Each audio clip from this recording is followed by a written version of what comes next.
Neema ya Mungu iliyo kuu iambatane pamoja na wewe. Neema ya Bwana iwe juu yako. Neema ya Bwana ikufunike katika jina la Yesu. Nuru yake Bwana iangaze kwenye maisha yako. Nuru ya Mungu aliye hai ikuongoze. Roho Mtakatifu, Roho wa Bwana ukasimame pamoja nasi katika jina la Yesu. Katika jina la Yesu. Mungu Mwenyezi, tunakushukuru wewe. Asante Baba, asante Mwokozi. Asante kwa ajili ya kila mmoja. Baba, tunakushukuru kwa ajili ya taifa letu. Tunakushukuru Bwana kwa ajili ya kanisa lako. Mungu aliye hai, Mungu Mwenyezi, katika jina la Yesu. Asante kwa ajili ya watu wako. Baba, tunalibariki jina lako Mungu Baba. Asante Yesu. Asante Mwokozi. Katika jina la Yesu. Neema ya Mungu aliye hai iwe pamoja nawe na ikufunike. Mahali popote ulipo, utembee na hii neema katika jina la Yesu Kristo. Ya mtu wa Mungu, Mungu ni mkuu sana kuliko vyote na amestahili kwenye maisha yetu, maana tuna Mungu tofauti na yeye. Basi ninaomba mtu wa Mungu mahali ulipo, naomba uweze kunisaidia kusubscribe channel yetu hii, na iwe njia rahisi kwako kuweza kupokea kila wakati Mungu anapoachilia maarifa kupitia Lango Foundation, ili na wewe kwako njia rahisi kuweza kupokea taarifa za msingi. Naomba utoe hiyo sadaka yako mtu wa Mungu, ili uweze kusubscribe, lakini uweze kushare kwenye magrupu mbalimbali kupitia hiyo linki. Na Mungu ametupa neema ya kuweza kuendelea na somo ambalo linasema namna ya kukata kamba za mauti. Kamba za mauti. Namna ya kuweza kukata kamba za mauti. Na semea mauti kwa sababu wengi mauti sio kwamba tunaifahamu ipasavyo. Kwa hiyo Mungu amenipa neema ya kuweza kukupa haya maarifa. Unaona? Kwa sababu mara nyingi watu wanakutana na watu waliokufa kwenye ndoto, wanaota ndoto za kufa, wanaota ndoto za wako na watu ambao wamekufa muda mrefu. Na leo Mungu ameachilia ya maarifa ili uweze kujua. Kwanza natamani utambue maana ya mauti kibiblia, yani mauti kibiblia. Mauti lina maana nyingi sana katika Biblia. Na mauti ni kamba ambayo huwa inatoka kwenye malango ya kuzimu. Kuzimu ndio inayoamua mauti itokee. Kwa hiyo usikia mahali kuna kafara imetokea, ujue ile kafara imeamuliwa na kuzimu. Kwa hiyo ile kafara ndio mauti yenyewe. Umeona? Na inapotokea mtu unaona mauti kwenye ndoto, maana yake ile mauti inatoka kule kwenye malango ya kuzimu. Kwa hiyo malango ya kuzimu ndio ambayo yanayonyosha kamba ya mauti, inaenda kumfunga mtu. Umeona? Inaenda kumfunga mtu. Kwa hiyo kamba mauti inaweza ikafunga ndoa, inaweza ikafunga uchumi wa mtu, biashara ya mtu, lakini inaweza kufunga kiroho cha mtu. Hiyo ni kamba za mauti. Kwa hiyo natamani ili uweze kujua maana moja baada ya nyingine ya neno mauti. Na maana ya kwanza kabisa, mauti ni aina mojawapo ya adhabu. Mauti ni aina mojawapo ya adhabu. Nataka nikufafanulie. Inakuwaje ni aina mojawapo ya adhabu? Mauti, wakati Mungu anaongea na Adam, alimwambia usile ule mti wa ujuzi wa mema na mabaya. Siku utakayokula utakufa. Maana yake kwamba ule mti wa ujuzi wa mema na mabaya ilikuwa ni sumu ambayo ilikuwa ina mauti. Ukiila tu inaenda kukuua. Umeona? Kumbe utajua Mungu aliweka adhabu pale Edeni. Ile adhabu ndiyo ilikuwa mauti. Ukila unakufa. Ile usipoila utakuwa mzima. Kwa hiyo ili uwe mzima, maana yake usile ule mti matunda yake, usiale. Umeona? Ukisoma vizuri kile kitabu cha Mwanzo mlango ule wa 2 mstari wa 17, neno linasema, walakini matunda ya mti wa ujuzi wa mema na mabaya usile, kwa maana siku utakapokula matunda ya mti huo utakufa kabisa. Edeni hapakuwa na mti tu mmoja wa ujuzi wa mema na mabaya. Miti ilikuwa mingi, lakini huu mti Mungu alikuwa ameweka kama nini? Kama mauti. Yaani ni kama mti ambao ulikuwa umebeba roho ya mauti. Ukila tu tayari ile adhabu ya mauti tayari inakukumba. Kwa hiyo maana ya mauti imetokana na neno au aina mojawapo ya neno adhabu. Mauti ni adhabu. Mauti ni adhabu. Na maana ya pili, mauti ni matokeo ya kula kitu kilichobeba mauti. Kwa hiyo maana ya kwanza umeona sura yake kwamba ule mti ulikuwa ni mauti. Kwa hiyo kila matunda yake, kwa sababu ule mti ulikuwa unazalisha matunda, maana yale matunda yalikuwa yanazalisha yalikuwa ni mauti. Kwa hiyo kila yale matunda tayari unakula mauti. Na maana ya pili, mauti ni matokeo ya kula kitu kilichobeba mauti. Kule unarudi kwenye kitabu cha Mwanzo mlango wa 2 mstari wa 17. Adam baada ya kula yale matunda tayari roho ya mauti ilijizilisha ndani yake. Maana alikula mauti, alafu baadaye akaona matokeo ya mauti. Kilichotokea nini? Maana yake kiroho alikufa. Ndio maana unaona baada ya kula mti ambao ni ujuzi wa mema na mabaya, Adamu hakuweza kukaa tena pale Edeni, kwa sababu tayari matokeo pale Edeni alikuwa anaishi kwa sababu ya uzima. Lakini baada ya kula ule mti matunda yake, unaona Adamu hatakiwi tena kukaa pale Edeni, kwa sababu alikuwa tayari ameshakufa. Yaani kiroho tayari alikuwa ameshakufa. Sasa kitendo cha kutoka Edeni au kitendo cha kuondoka Edeni yalikuwa ni matokeo ya mauti ile ambayo ameila. Ile mauti aliyoila ndio ambayo ilimuondoa. Lakini wakati bado hajala alikuwa ni mzima. Umeelewa mtu wa Mungu sasa? Namna ambavyo utaweza kutafakari vizuri huu mstari kwenye kitabu cha Mwanzo mlango wa 2 mstari wa 17. Ndivyo utajua aina ya matokeo ambayo yalikuwa yamebebwa na roho ya mauti kwenye ule mti. Bwana Yesu asifiwe sana. Bwana Yesu asifiwe sana.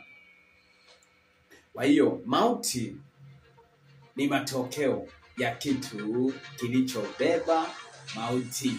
Yaani mauti ni matokeo ya kitu kilichobeba mauti.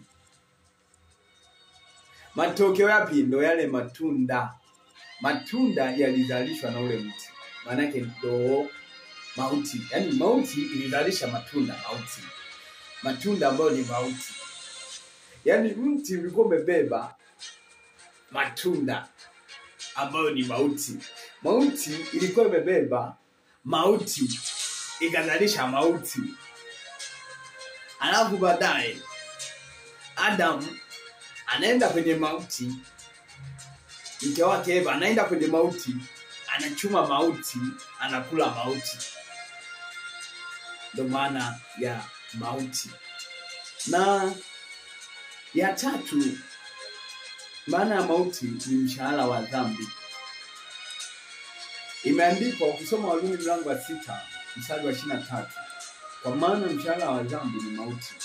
Maana yake sasa mtu anapoenda kinyume na sheria za Mungu, anapokiuka matakwa ya Mungu, tayari anakuwa chini ya mshahara wa dhambi ambayo ni mauti. Kwa hiyo dhambi ni adui wa Mungu, lakini hiyo dhambi ni rafiki wa Shetani. Na mauti imetokea kuzimu. Maana kamba za mauti zimetoka kwenye lango la kuzimu. Kamba za mauti zimetoka kwenye lango la kuzimu. na kuzimu huko ndiko ambako yuko shetani, na mshahara wa dhambi ni mauti. Anayetoa mshahara huo wa dhambi huwa ni Mungu, kwa sababu Mungu ni adui wa dhambi na dhambi ni rafiki wa shetani. Kwa hiyo mtu anapokiuka sheria, anapotenda dhambi, anapofanya uovu kwa namna yoyote ambayo inafanya kumchukiza Mungu, maana yake mshahara wake ni mauti. Kwa hiyo ujue kabisa kwamba unapofanya dhambi, maana hiyo unasubiri kulipwa ujira wa mshahara wako ambao ni mauti. Dhambi mshahara wake ni mauti, na maana ya mauti ni dhambi. Maana ya mauti ni dhambi. Bwana Yesu asifiwe sana. Na maana nyingine ya 4, mauti ni sheria. Ukisoma mlango wa Warumi mlango wa 8 mstari wa 1 na wa 2, neno la Mungu linasema, sasa basi hakuna hukumu ya adhabu juu yao walio katika Kristo Yesu, kwa sababu sheria ya roho wa uzima ule ulio katika Kristo Yesu imeniacha huru mbali na sheria ya dhambi na mauti. Maana hiyo, kufuatana na maneno ya mistari hiyo, inatupa kujua kuwa mauti ni sheria. Ni sheria iliyobuniwa katika ulimwengu wa roho, na matokeo yake kuonekana katika ulimwengu wa kimwili. Maana hiyo unapokuwa yaani mauti inaweka misingi yake, inaweka misingi yake ya sheria. Endapo mauti itakuwekea sheria, utaona kama mauti inataka kuua uchumi wa mtu, manake itaua ili utembee kwenye sheria zake. Kama mauti inataka kuua ndoa ya mtu, inaua ndoa ili ubaki peke yako. Hiyo ni mauti. Inakuwa na sheria zake, na hizo sheria mtu anakuwa chini yake. Ni kama vile wewe unavyosoma sheria za Mungu, na mauti inaamriwa na sheria. Kwa ndivyo inavyoweza kumwamrisha mtu. Utasoma vizuri maandiko matakatifu. Lakini mauti, maana ya 5, mauti ni aina mojawapo ya usingizi. Naomba tusome kitabu cha Thesalonike wa kwanza mlango wa 4 mstari wa 13 hadi wa 14. Neno linasema, lakini ndugu, hatutaki msijue habari zao aliolala mauti. Lakini ndugu, hatutaki msijue habari zao waliolala mauti, msije mkahuzunika kama na wengine wasio na matumaini. Maana ikiwa tuamini ya kwamba Yesu alikufa akafufuka, vivyo hivyo na hao waliolala katika Yesu, Mungu atawaleta pamoja naye. Mauti ni usingizi. Nafsi ya mtu, mwili wa mtu vikilala, manake kuna usingizi ambao ni wa kawaida, ama kuna usingizi wa mauti. Yaani nafsi ya mtu inashinikiziwa roho za kulala.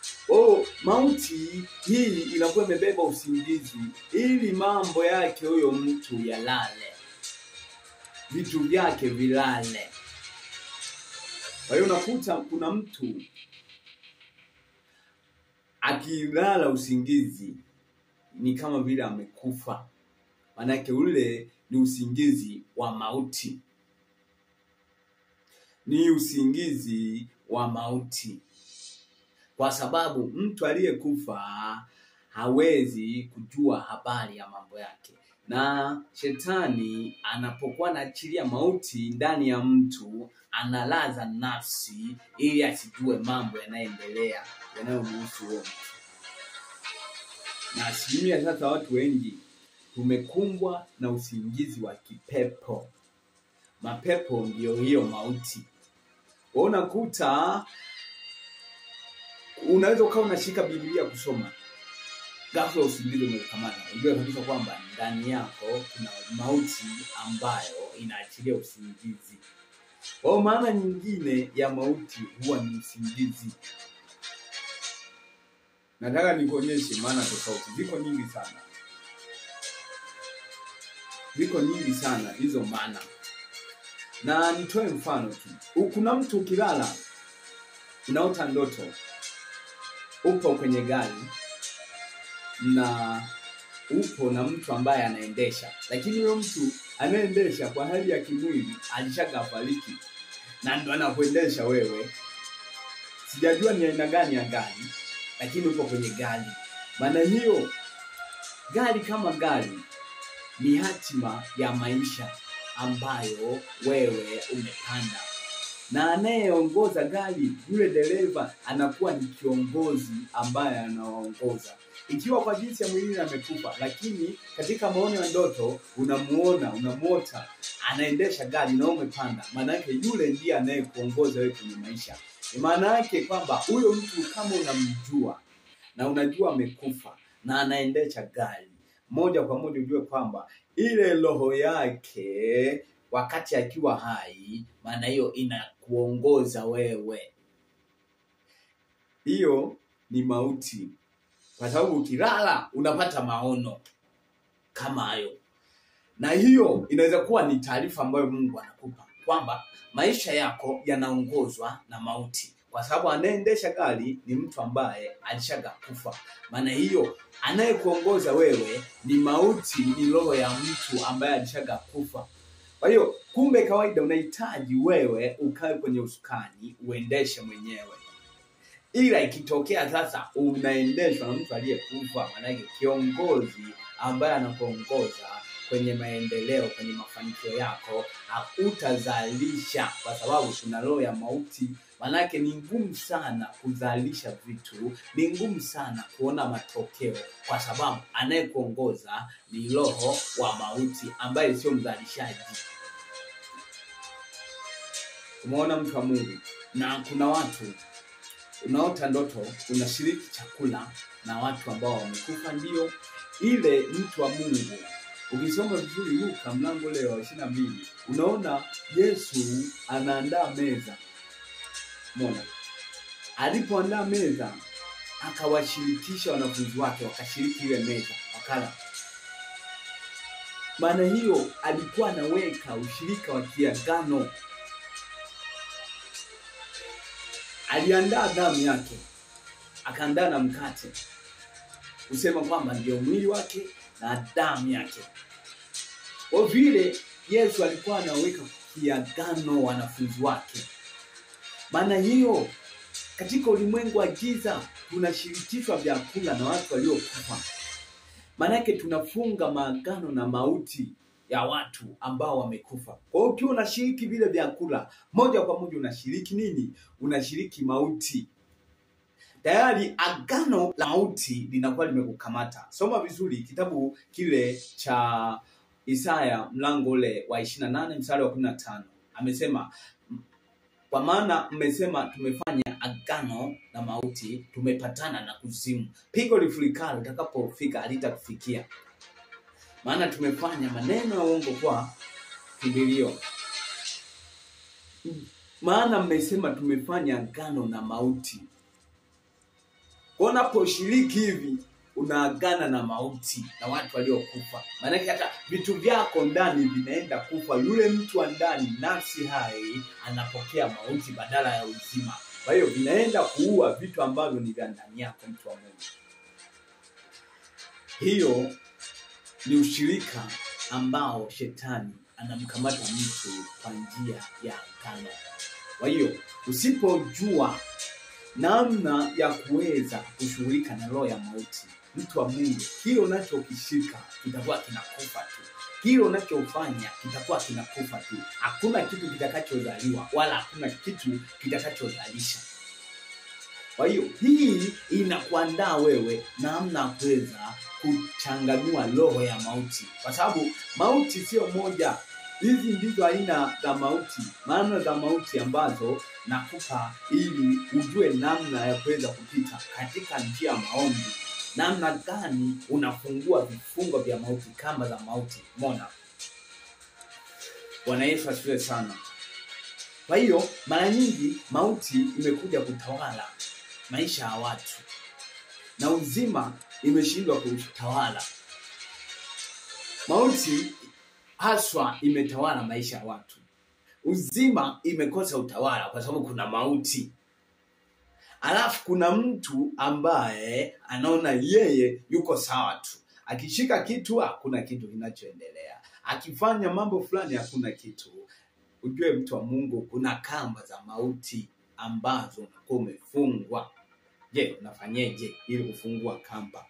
Nakukaribisha kwenye kipindi ambacho kinaendelea leo saa 4 usiku, saa 4 kamili kwenye channel hii Lango Foundation, lakini tutakuwa live kwa njia ya YouTube, bado tutakuwa live kwa njia ya WhatsApp call, kwa njia ya voice call.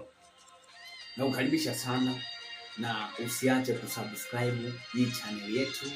Naomba usubscribe mtu wa Mungu, maana najua itakuwa inaonyesha kwamba ni pendo mkubwa sana ambao Kristo ametupa. Mungu akubariki na Mungu atawale maisha yako. Neema ya Bwana iwe juu yako na iwe kubwa zaidi, ikufunike kwenye maisha yako katika jina la Yesu. Amen.